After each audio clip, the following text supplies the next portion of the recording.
겉과 속을 들여다보는 정치원 시작합니다. 오늘은 김현정 민주당 의원, 권영진 국민의힘 의원과 함께 대통령 취임 100일 기자회견을 위주로 집중 분석해 보겠습니다. 어서 오세요. 이재명 대통령이 정부 출범 100일 맞이 기자회견을 했습니다. 취임 30일 회견에 이어서 두 번째인데요. 앞서 대통령실에서는 되도록 많은 질문을 받겠다고 했는데 미국 구금 사태 진행 상황에 대한 답변부터 들어보시죠. 사실은 당황스럽죠. 그런데 이거는 한국과 미국의 문화적 차이도 좀 있는 것 같아요. 한국은 미국인들이 여행 비자 가지고 와서 학원에서 영어 가르치고 거의 다 그러고 있지 않아요? 그냥 우리는 뭐 그럴 수 있지 뭐 생각을 합니다. 근데 그쪽은 절대 안 돼. 이렇게 생각하고 있는 것 같아요. 온갖 과격한 모습으로 이렇게 추앙하고 있죠. 다만 아마 진출한 우리 기업들이 매우 당황스러운 상태일 거예요. 취임 100일을 자축하는 기자회견을 취소하고 즉시 미국으로 달려가야 할 것입니다. 아무리 생각해봐도 매맞을 일은 특검 농단밖에 없습니다. 대통령 비서실장이 석방 교섭이 마무리됐다, 전세기가 뜬다고 자신 있게 말한 이후에 대한민국과 미국에서 일어난 일은 딱 하나, 소년보 목사에 대한 구속입니다. 트럼프 대통령이 그토록 경고했던 종교 탄압입니다. 네, 구금됐던 우리 국민들 지금 석방돼서 공항으로 향하고 있는데 이에 대한 질문이 쏟아졌습니다. 지금 이재명 대통령은 한국과 미국의 문화 차이도 있었을 것 같다. 지금 우리 기업들이 많이 당황했을 것 같다. 이런 답변을 내놨거든요. 일단은 저는 이재명 대통령이 약간 전략적인 발언 아닌가 싶습니다. 왜냐하면 지금 세포 구금 사태가 일어난 이후에 실질적으로 그 문제에 대한 원인을 규명하고 재발 방지를 해야 되잖아요. 그럴 때 이제 비자 문제 해결을 위해서 저런 발언을 좀 한 것 같아요. 그러니까 사실 우리나라가 이번에 한미 간세 협상 이전에도 대미 투자액이 거의 1위 국가였거든요. 그렇죠. 그렇게 투자를 많이 하고 또 한미는 동맹 국가잖아요. 그럼에도 불구하고 이게 체포 구금하는데 사전 통지도 없이 이렇게 또 체포를 쇠사슬이나 밧줄 같은 거를 묶어서 하는 것들 영상으로 다 송출까지 했잖아요. 그런 거에 대해서 좀 아쉬움이 있는 거 아닙니까? 그런 거에 대한 우려도 좀 제기도 하고 또 앞으로 계속해서 대미 투자가 이어질 것인데 이렇게 한국인 노동자들이 미국에 가서 이렇게 비자 문제 때문에 문제가 생기면 안 되잖아요. 그런 거에 대한 근본적인 개선책 이런 것들도 필요하다라는 취지의 메시지를 전달한 것 같습니다. 예, 다행히 석방돼서 지금 공항으로 향하고 있긴 한데 어제 하루가 갑자기 연기되면서 온 국민들이 불안해했었거든요. 이에 대해서 장동혁 대표가 석방이 미뤄진 것은 특검 농단 때문이다 이렇게 얘기했습니다. 우리 정부가 종교 탄압했기 때문에 이에 대한 미국의 반응이라는 해석을 내놨는데 이 부분 어떻게 보셨습니까? 글쎄요, 미국이 어떤 의미로 하루를 늦췄는지 모르겠지만은. 정부는 이미 지난 일요일 날 우리 대통령 비서실장은 협상이 마무리가 돼서 곧 나올 거라고 했는데 그로부터도 지금 시작에 닷새가 더 끌어졌거든요. 근데 저는 오늘 대통령께서 당황스럽다라고 말씀을 하실 때 그 말씀을 들으면서 참으로 당황스러웠어요. 사실은 이제 한미동맹이 한 70주년이 됐습니다. 70주년 한미동맹사에서 우리 국민들이 316이라는 분들이 미국에 그것도 투자 약속을 지키기 위해서 일하러 갔던 근로자들이 마치 테러리스트들이나 되는 양 쇠사줄에 줄줄이 엮여서 그 열악한 구금시설에 일주일 동안 지금 속옷도 못 갈아입었다는 거 아닙니까? 그분들이 나와서 공항에 가족들 보고 속옷 좀 가지고 나오라고 하는 그런 열악한 시설에 이런 일이 있었습니까? 한미동맹사에서. 그런데 얼마 전까지 대통령은 미국에 갔다 와서 역사상 가장 성공한 정상회담을 했다라고 하는데 이 우리 국민들은 이렇게 고초를 당하고 가족들은 걱정을 하고 이러면은 저는 대통령이 그거에 대해서 우리 국민들과 그렇게 고생했던 그 근로자들에게 정부가 미안하다고 얘기를 해야 되는 거예요. 이거는 정부의 무능이에요. 문화적인 차이. 나는 이 정부 탓만 하지 않을 거예요. 예. 역대 정부도 똑같아요. 우리 늘상 저렇게 우리 국민들을 미국에 가면은 비자 문제 때문에 저렇게 위험한 지경에 계속 몰아넣고 왔던 거거든요. 그게 이번에 터진 거란 말이에요. 그러면은 정부가 국민들에게 죄송하다고 얘기해줘. 그걸 당황스럽다라고 얘기하는 거 보면서 저는 정말 당황스러웠어요. 예. 대통령의 인식에 대해서. 근데 그거는 이제 미국을 보고 한 얘기죠. 미국의 그런 그 조치들을 보고, 그리고 저렇게 말씀하신 것처럼 처음 저런 일이 벌어졌잖아요. 그럼 그거에 대해서 당황스럽다라고 얘기한 거고, 제가 좀 전에 그 해석에 대해서는 약간 전략적인 그런 표현의 의미도 있다라고 제가 말씀드린 것은, 말씀하신 것처럼 지금 미국 같은 경우는 뭐 전문직 취업 비자 이런 게 뭐 이렇게 8만 명 좀 넘게 이렇게 매년 이제 한 번만 이렇게 해준다고 하는데, 실제로 신청자는 48만 명이 넘는다는 거 아닙니까? 그만큼 이제 쿼터제가 적용되어 있지도 않고, 거기다가 이제 한미 간 FTA가 체결된 국가 같은 경우에는 E4 비자라 해서 이민 전문직 취업 비자가 있는데, 모든 그 한미 FTA를 체결한 국가들은 그 쿼터를 받고 있는데, 우리나라만 2012년도에 체결됐음에도 불구하고 한 건도 받지는 못하고 있다는 겁니다. 그래서 그 문제를 해결하기 위해서 그 박근혜 정부 때부터 계속해서 노력은 했지만, 그게 이제 또 비자의 문제가 국경의 문제이기도 해서 잘 해결이 안 된다라고 외통위원들께서도 말씀하시더라고요. 그럼에도 불구하고 이번에는 이제 이런 위기가 저는 이제 기회라고도 생각을 하는데, 왜냐하면 미국에서도 지금 대미 투자와 관련된 니즈가 있는 것이고, 또 미국의 그 국민들을 고용과 관련된 문제들도 해결해야 되는 또 숙제도 갖고 있는 거잖아요.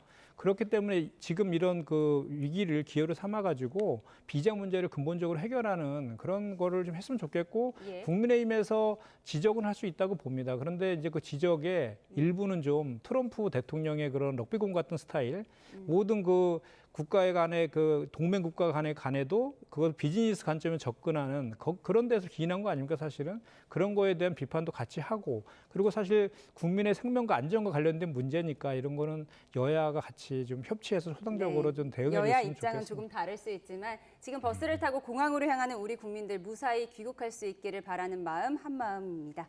그런가 하면 이 대통령은 오늘 주식 양도소득세 대주주 기준 강화를 고집할 필요가 없다는 입장도 밝혔는데요. 듣고 오겠습니다. 주식시장이 만약에 그 때문에 실제 장애를 받는다면 굳이 뭐 50억을 10억으로 내리자, 반드시 그렇게 해야 되겠다, 그렇게 생각하지는 않습니다.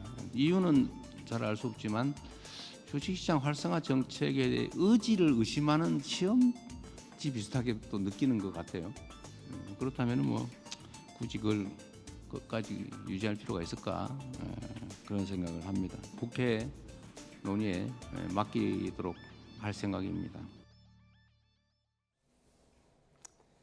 네, 코스피가 연이어 최고점을 찍긴 했는데, 그래서 주식 양도소득세 대주주 기준 완화 이 부분에 있어서 입장을 오늘 밝힌 건가요? 밝혔다고 보시면 될 것 같습니다. 뭐 이렇게 여당에서도 국회에 맡기겠다고 하셨어요? 네, 그러니까 여당 내에서도 50억으로 환원하자고 제안도 이미 했었고, 네. 또 장동혁 대표도 그걸 제안을 했지 않습니까? 그래서 긍정적으로 검토하겠다고 하셨으니까 아마도 이제 50억으로 다시 이제 환원하는 조치를 할 것 같은데, 이재명 대통령님의 그 실용주의적 면모가 그대로 보여지는 것 같아요. 사실 저희가 이재명 정부에서 코스피 5천을 공약했잖아요. 그래서 그거를 위해서 상법 개정도 하고 있고, 또 지금 배당소득 분리과세 관련된 법안도 지금 정부안이 제출되어 있고 막 그런 상황이잖아요. 그런데 이제 증시는 또 심리가 중요하다고 하잖아요. 그런데 그런 코스피 5천을 가는 길목에서 대주주 양도세를 10억으로 내리는 것들이 시장에서는 이 정부가 이 코스피 5천원에 대한 의지가 없나 이렇게 의심할 수가 있거든요. 그렇다면 시장을 이길 수는 없는 것이니까, 그런 차원에서, 그리고 또 이거를 10억으로 내린다 해서 세금이 거치는 것도 크지도 않고, 오히려 그거로 인해서 연말에 이제 그 매도 물량이 쏟아짐으로 해서 주가가 하락하는, 그거로 인해서 오히려 또 거치는 거래세라든지 이런 게 좀 줄어들 수가 있거든요. 그래서 그런 것들을 다 감안해 가지고 여기 말씀하신 것 같고, 예. 잘하신 것 같습니다. 예, 대주주 기준은 50억으로 유지할 것 같다라고 정리해 주셨습니다. 한편 이재명 대통령은 오늘 기자회견에서 국민의힘 장동혁 대표 관련 언급을 했는데요. 뭐라고 했는지 직접 들어보시죠.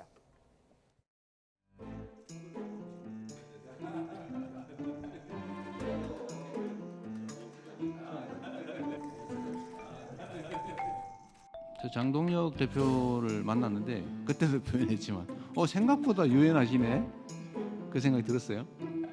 대화가 되겠는데, 그래서 되게 즐거웠는데, 여의도 가니까 또 아닌 것 같아요. 회복의 100일이 아니라 파괴의 100일이었다. 삼권 분립의 시대가 아니라 삼통 분립의 시대를 열었다. 지금 세간에는 용산 대통령 이재명, 여의도 대통령 정청래, 그리고 충정로 대통령 김어준, 이런 말들이 돌고 있습니다.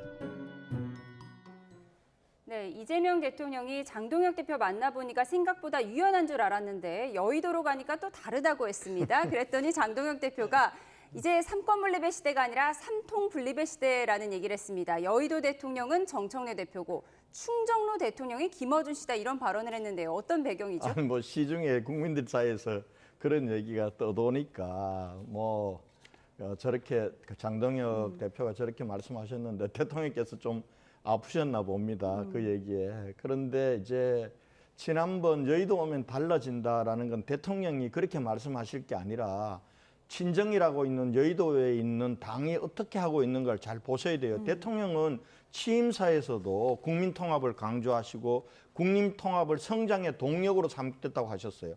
오늘 또 보니까 국민 모두의 대통령이 되겠다 그러면서 통합의 정치를 강조하시는데, 저는 대통령께서 지금 친정인 민주당이 국회에서 어떻게 야당을 대하는지를 알고 하시는지 아니면은 아는데 모른 척 하시면서 네. 계속 저렇게 얘기하시는지 모르겠는데요.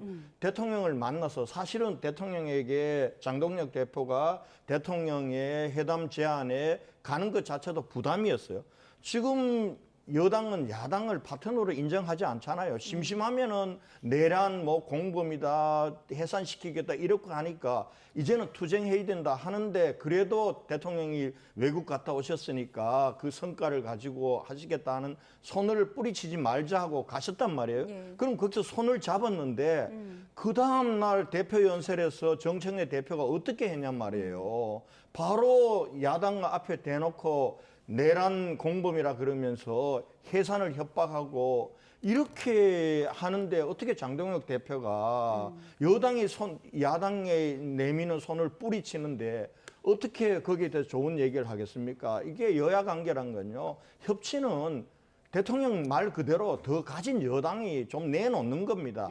양보하면서 야당에 끌고 가는 겁니다. 근데 오늘 또 보면은 아니 여야 원내대표 간에 어제 6시간 줄다리기로 다 합의해 놓은 특검법 개정안하고 정부 조직법 개편도 지금 하루도 못 가서 정청래 원내대표가 뒤집어 버리잖아요. 그런데 나는 대통령이 그거에 대해서 당에 좀 정청래 대표를 나무랄 줄 알았어요. 근데 오늘 보니까 대통령도 기자회견에서 똑같아요, 그 인식이. 그러면서 당신이 몰랐다고 얘기하는데 저건 모를 수가 없는 겁니다. 예. 원내대표가 용산하고 소통 없이 저걸 합의를 한다고요? 근데 와서 밤사이에 여론이 나빠지니까 모른 척하면서 지금 또 협치를 깨는 일을 하고 있다. 저는 그렇게밖에 이해가 안 됩니다, 저는. 예, 말씀하신 부분을 저희가 좀 정리를 해드리도록 하겠습니다. 대통령과의 회담에서 여야 대표의 악수가 무색하게 그제와 어제 교섭단체 연설에서는 거친 언사가 쏟아지기도 했고요. 그리고 특검법이 어젯밤에 여야 합의가 됐다는 소식이 전해지면서 이게 웬일인가 했는데 밤사이에 또 뒤집어졌습니다. 그 내용을 좀 정리해 보도록 하겠습니다. 시계를 어젯밤으로 돌려보죠. 3대 특검법 개정안에 대한 국민의힘의 수정 요구를 수용한다. 금융감독위원회 설치와 관련된 법률 재개정에 최대한 협조한다. 3대 특검의 수사 기간을 더 늘릴 수 있는 조항을 개정안에 담지 않기로 했고, 인력 증원도 10명을 넘지 않는 선에서 최소화하기로 했던 겁니다. 대신 국민의힘은 정부 여당이 짠 금융당국 조직 개편에 협조하기로 했습니다. 줄다리기가 이어졌던 나경원 의원의 법사위 간사 선임 역시 타결이 됐었습니다. 하지만 이후에 민주당 일부 의원들이 반발하기 시작했고, 박선원 의원은 내란당과 3대 특검법을 합의했다더니 내란 종식을 어떻게 할 것인가라고 성토했습니다. 결국 합의 반나절 만에 정청래 대표 협상안을 수용할 수 없다며 재협상을 지시했습니다. 들어보시죠. 어제 협상안은 제가 수용할 수 없었고 또 지도부의 뜻과도 다르기 때문에 어제 바로 재협상을 지시했습니다. 또 어제 많이 당황했고. 국민의힘은 바로 합의문 잉크도 마르기 전에 뒤집어졌다며 재협상. 국민의힘은 합의문 잉크도 마르기 전에 뒤집어졌다며 규탄 시위를 벌였습니다. 법원의 합의 파괴, 독재 국민 규탄한다. 규탄한다. 규탄한다. 규탄한다. 국민 모두 합의 파괴, 일당 독재 중단하라. 중단하라. 중단하라. 중단하라. 여의도 대통령이 얘기하는 것은 배드캄 역할을 하면서 야당을 말살하고 일방적인 합의 파기 부분에 대해서는 다시 한번 강력히 규탄합니다. 오늘 대통령 기자회견에서도 이와 관련한 질문이 나왔는데요. 어떻게 대답했을까요? 들어보시죠. 내란 특검 연장을 안 하는 조건으로 정부 조직법을 통과시켜주기로 했다고. 근데 그 이재명이 시킨 것 뒤에서 슬쩍 시킨 것 같다 이런 여론이 있어서 그런지 저한테 비난이 엄청 쏟아지고 있어요 지금. 저는 그런 게 몰랐어요 실제로. 그리고 저는 그렇게 하길 바라지 않는다. 네, 이렇게 되면 대통령이 사실상 정청래 대표 손을 들어준 건데 김병기 원내대표는 비공개 최고위에 불참하는 등 불편한 심기를 감추지 않았고요. 정청래 대표에게 공개 사과를 요구하기도 했습니다. 결국 오후 의원총회에서 정 대표가 매끄럽지 않은 일련의 과정들에 대해 부덕의 소치라며 사과했습니다. 네, 민주당이 전날 그러니까 어제 국민의힘과 합의한 3대 특검법 개정안을 오늘 오전에 철회한 겁니다. 이 과정에서 정청래 대표가 김병기 원내대표의 의견에 반대한 것이다 이런 해석이 나오고 있습니다. 상당히 복잡한 것 같은데 좀 정리해 주시죠. 근데 사실 이제 여야 원내 지도부가 이렇게 협의를 하죠. 협상을 하는데 실제로 그 협상이 이제 그 양당에서 추인되는 절차가 있습니다. 그러니까 최고위에 보고도 하고 또 의총에서 최종적으로 이제 결정이 되는 것인데 실제로는 이제 여야 간의 합의까지는 아닌 거죠. 그러니까 협의가 된 내용들이 이제 저 최고위라든지 의총 과정에서 이제 수정이 된 거죠. 철회는 아니고요. 그 5가지 내용 중에서 그 3가지 정도만 이제 법사위에서 올린 기간과 인력 증언에 대해서는 법사위 원안대로 올리고 네. 그다음에 이제 특검 수사 기간이 끝난 이후에 그 이제 국수 본으로 사건을 이첩했을 때 특검이 이제 그걸 수사를 지휘할 수 있는 그 내용은 이제 뺐고요.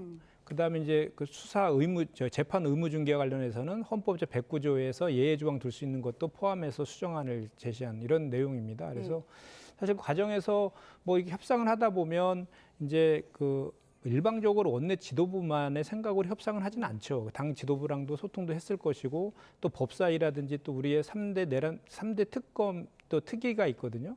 그 특검 특위 위원들하고도 소통을 했을 것인데 그 소통하는 과정에서 이제 아무래도 뭐 구체적인 내용들까지 다 이제 뭐 이렇게 얘기가 된 다음에 가서 협상을 하지 않고 지금 약간 큰 틀에서 얘기하다 보니까 그런 소통에서 약간 좀 저 차이가 좀 있었던 것 같아요. 근데 그거에 대해서 이제 그 오늘 이제 저 비공개 최고위랑 의총을 통해서 수정안을 내기로 이렇게 이제 최종적으로 결정이 된 것이죠. 예. 좀 아쉽습니다. 저도 그 과정을 보면. 그러니까 어젯밤에 여야 원내대표가 잘 합의를 했는데 사실 저희가 합의 뉴스를 전해드리기가 쉽지가 않아서 이게 웬일인가 했습니다. 그런데 밤사이에 민주당 의원들도 반발을 했고 아마도 지지층도 반발을 했고요. 오늘 오전에 정청래 대표가 그것을 뒤집은 건데 이 상황에 대해서 어떤 여당 내 이제 투톱이잖아요. 원내대표와 대표 사이에 갈등이 크게 빚어진 것 아니냐. 그런데 그 사이에서 사실상 김병기 원내대표가 대통령의 의중을 담은 것 아니냐 이런 분석도 있었는데요. 또 대통령은 이 부분을 몰랐다고 하셨거든요.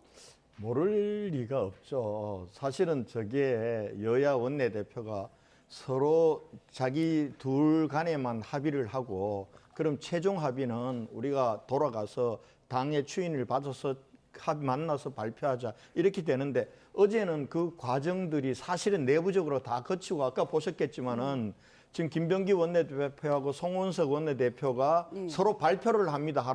합의사항을. 특검과 관련해서는 김병기 대표는 민주당은 야당의 요구를 수용하기로 했다. 그리고 정부 조직 개편과 관련해서는 송원석 원내대표가 여당의 의견을 받아들여서 처리하기로 했다. 이렇게 발표가 된 거예요. 그럼 그걸로 끝나는 겁니다. 그런데 아침에 바뀌어진 겁니다. 그럼 밤새에 무슨 일이 있었는가? 아마 김은정 대변인께서도 아마 어제 수없는 문자 폭탄 받으셨을 거예요. 저한테도 민주당 강성 지지자들 개딸이라고 하는 사람들이 문자 폭탄이 저한테도 왔으니까 예. 저거 못 받아들인다. 어떻게 저거 특검법에 저렇게 합의해 주냐. 이런 상황이 이제 용산으로도 전달되고 정청래 대표한테도 전달되고 또 강성 의원들이 들고 일어난 거죠. 그러니까 마치 김병기 원내대표가 대통령 용산하고도 협의 안 하고 정청래 당대표하고도 협의 안 하고 일방적으로 합의한 것처럼 김병기 원내대표한테 책임을 다 떠넘기면서 합의를 번복시키는 거죠.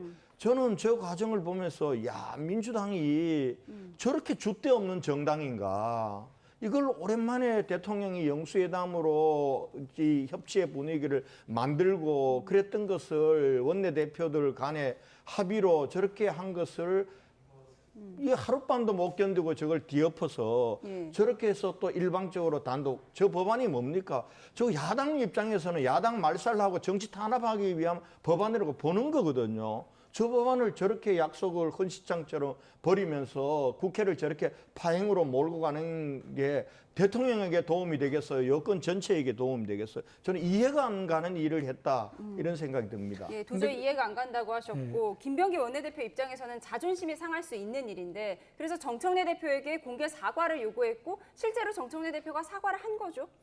오늘 의총에서 본인의 부덕의 소치라고 했고 그 뭐 당원과 국민과 그리고 우리 여기 참석한 의원들에게 좀 사과한다 이렇게 말씀을 하셨어요. 근데 이제 좀 전에 이제 우리 권 의원님께서 말씀하신 것 중에 여야 원내대표가 발표를 한다래도 그게 합의된 거라고는 하진 않죠. 그전에도 그 권성동 원내대표 시절에 그 여야 원대끼리 이렇게 협의된 내용들에 대해서 의총에서 국민의힘의 사정 때문에 또 번복된 적도 있었거든요. 그래서 그걸 합의라고 보는 것은 좀 아닌 것 같고 다만 이제 저희 더불어민주당 입장에서 보면은 그렇게 좀 처음에 이렇게 그 소통이 좀 잘못돼 가지고 이렇게 수정안을 낼 수밖에 없는 상황에 초래된 것에 대해서는 그거는 좀 아쉬운 측면이 분명히 있는 것이죠. 그래서 그 과정에서 이재명 대통령께서 뭐 입법은 국회에서 하는 거니까 더불어민주당에서 원내와 당 지도부 간의 그 소통을 통해서 이제 하는 것이고 또 그 의총을 통해 추인하는 것인데 대통령께서 그 내용을 알지는 못했을 겁니다. 그리고 실제로 그 정부조직법하고 지금 현재 시대 정신이 내란을 빨리 종식하라는 거고 그걸 통해서 국민을 통합하라는 것이니까 정부조직법을 위해서 이 특검법과 뭐 바터하거나 거래하는 것은 상상할 수 없다. 그건 동의하지 않는다라고 대통령께서 말씀하신 것 같고 그 취지는 저희 원내 지도부도 마찬가지였습니다. 마찬가지였고 다만 원내 지도부 같은 경우는 지금 새로운 정부가 뜨면 사실 그 새로운 국정 운영에 맞춰서 정부 조직을 좀 개편하잖아요. 그러면 그거는 과거에 관행적으로 보면 여야 없이 다 그거에 대해서는 동의를 해줬거든요. 그런데 지금 현재 그 정부조직법이 9월 25일 날 본회의를 앞두고 있는데 그와 관련된 후속 법안들이 많이 있어요. 12개 정도의 후속 법안이 더 통과가 돼야 되는데 그중에서 9개가 제가 속해 있는 정무이고 2개가 이제 기재입니다.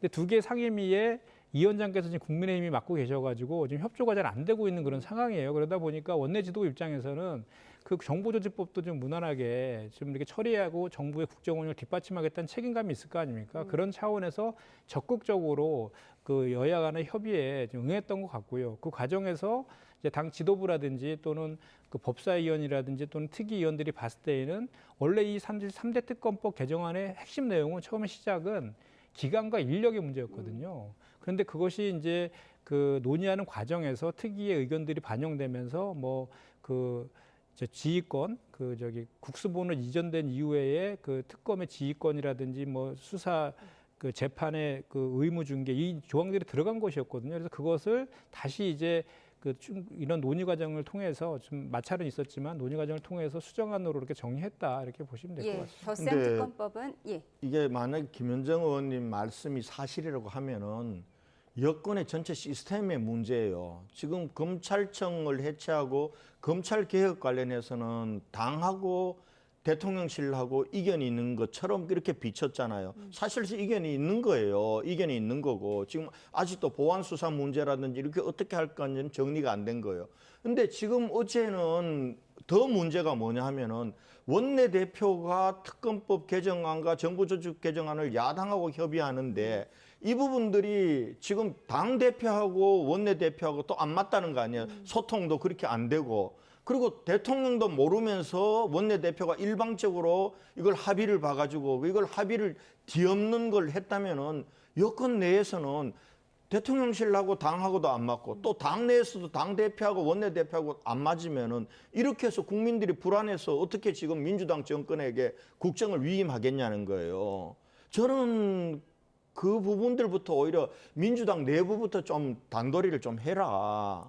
그래야 국민들이 믿고 국정을 맡기지 않겠어요? 그런 말씀을 드리고 싶어요. 예, 이거는 덧셈 좀- 특검법은 예. 여야 합의가 됐다가 밤사이에 뒤집어졌고 결국 민주당 주도로 통과가 됐습니다. 네, 꼭 하실 말씀 있으신가요? 그러니까 이제 더불어민주당은 네. 그 민주적인 절차를 중시하는 거죠. 그러니까 최종적으로 확정될 때까지는 당내 의견이 다양하게 있을 수 있지 않습니까? 그 다양한 의견들을 조율해가지고 최종적인 내용이 도출되는 것이니까 그런 예. 과정에 있었다라고 보시는 게 맞고, 그리고 검찰 개혁과 관련해서는 당정대 간에 이견이 없다라고 수차례 저희가 확인을 했고, 수기 분리를 얼개로 하는 정보조직법을 9월 25일 날 통과시키고 1년 동안의 유예기간 동안에 말씀하신 보안 수사권 문제라든지 또 국민 불편이나 이런 것들에 대해서는 충분하게 총리실 산하에 네. 그 추진단을 만들어 가지고 충분히 공론화하고 수기 작업해서 만들겠다 이렇게 해서 발표된 거지 않습니까? 그래서 네. 그건 좀 믿어주시면 좋을 것 같습니다. 예, 당정 갈등이 없다고 하셨지만 이렇게 작은 일들이 자꾸 표출이 되다 보니까 여러 해석이 나오고 있는 것 같습니다.